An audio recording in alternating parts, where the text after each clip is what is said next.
just one of the many big lies upon which Israel is founded.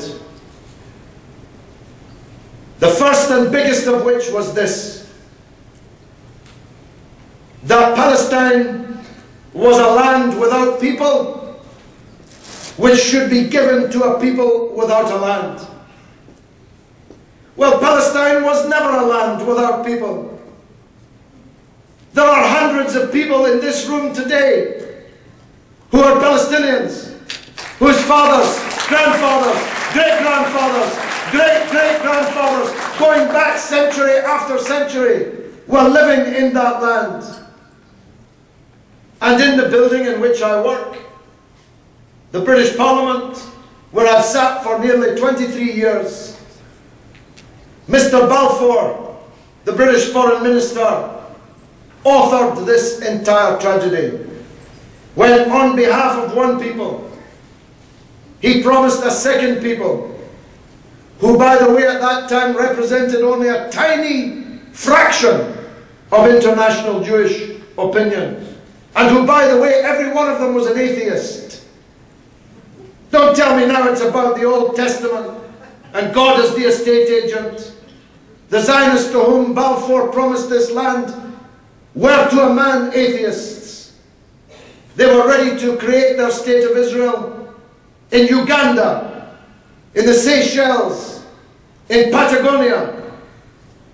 They were a group of European settlers looking for a colony to found, just like all the other European settlement colonial enterprises in South Africa, in Zimbabwe, and many other places. But when Balfour made that promise, he associated forever the British with this great crime. Britain at that time controlled 1/5 of the entire landmass of the world.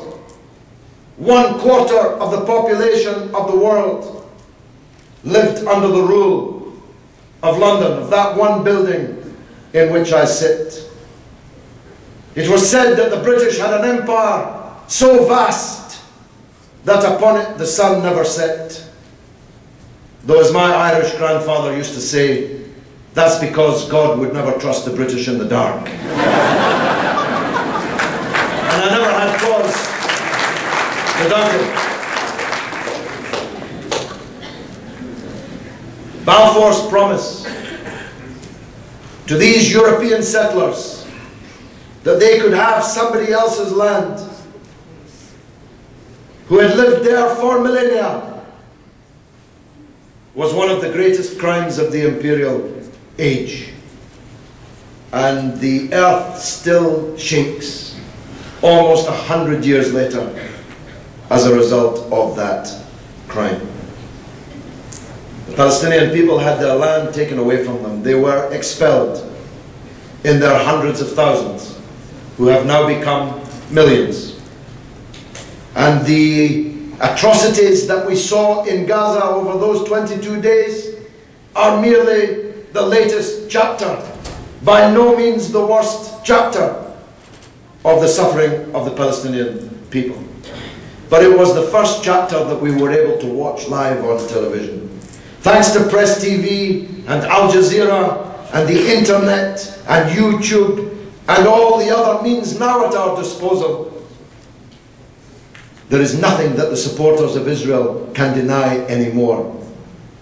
We saw the little girl being brought to the hospital from Zaytuna on the edge of Gaza City, her face blackened by the flames and by the sun, having lain dead for 3 days.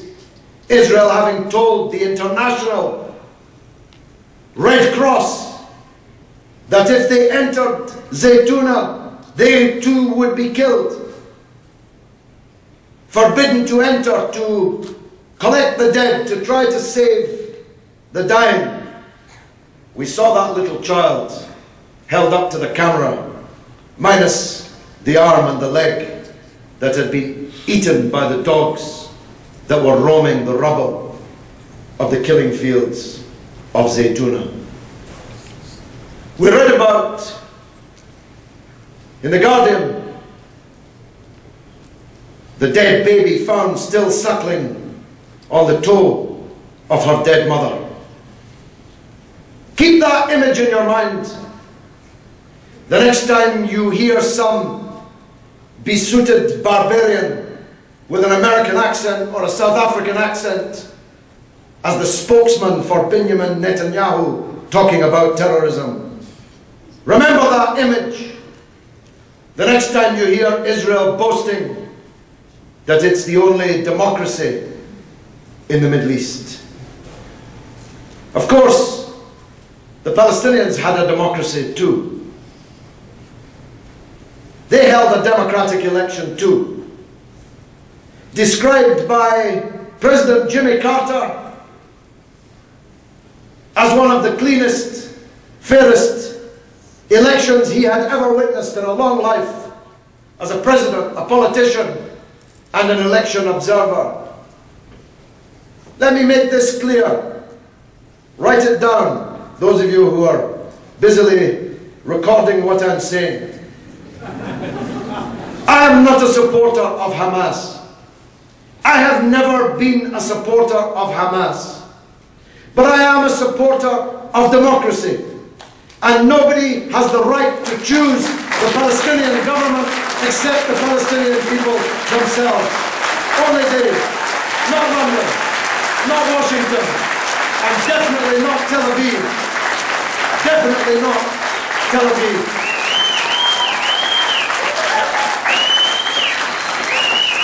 And that's, of course, why the people of Gaza, 1.5 million people, locked up in a concentration camp, in a ghetto, from which there's no escape, 25 miles long, 3.5 miles wide, one of the most densely populated pieces of earth on the planet.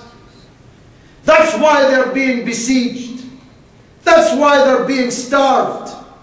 Because they voted in a democratic election for the wrong party, so far as Washington, London and Tel Aviv are concerned.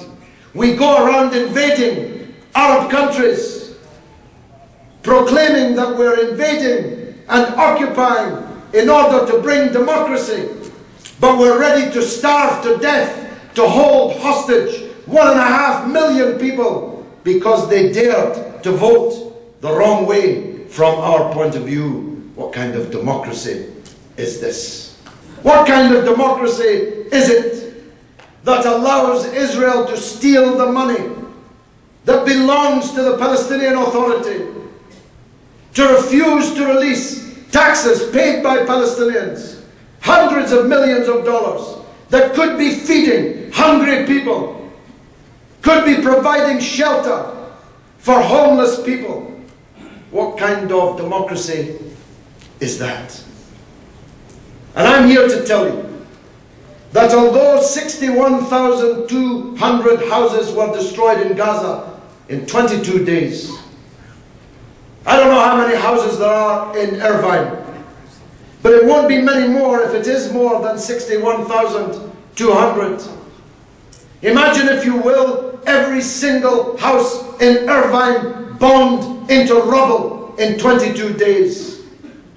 And then imagine that instead of the world coming to the rescue of the victims, instead a siege is maintained around the territory in which this devastation has occurred.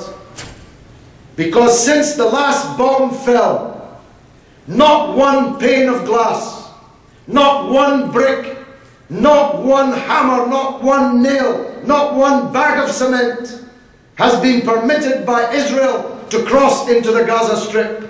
And so the families of